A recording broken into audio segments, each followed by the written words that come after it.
প্রতিদিনকার মতো ভাইদের বাড়িতে চলে এসেছিলাম স্যাম্পেল নেওয়ার জন্য। তো এখান থেকে স্যাম্পেলগুলো কালেক্ট করে একটা দাদুর বাড়িতে চলে গেছিলাম স্যাম্পেল নেওয়ার জন্য। তো এখান থেকে দাদুর কাছ থেকে স্যাম্পেলটাকে নিয়ে সোজা গাড়ির মধ্যে টাঙিয়ে সাহিল ভাইকে নিতে চলে এলাম, কারণ ভাই যাবে আজকে আমার সাথে বাজারে। তার আগে এখান থেকে হেলমেটটাকে নিতে চলে এলাম, কারণ গাড়ি চালানোর আগে হেলমেট পরা খুবই দরকার, তোমরাও পড়ো।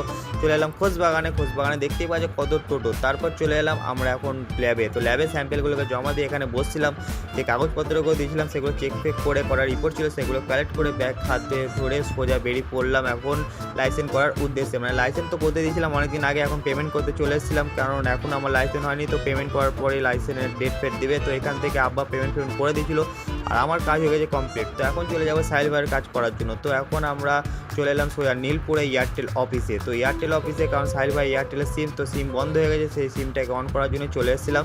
কিন্তু এখানে সাহিল ভাই কাজকর্ম করছিল, আমাদের আশাটা হয়ে গেছিলো পুরো ব্যর্থ, কারণ সাহিল ভাইয়ের কাজ হলো না। কারণ সিমটাকে এখন চালু করতে গেলে মাসে 800 টাকা পেমেন্ট করতে হবে। তো আমরা সিম ওখান থেকে না চলে এসে কানলাগের বাজারে চলে এলাম। তো এখানে একটা লোকাল শোরুমে দেখছিলাম, মানে দোকানে।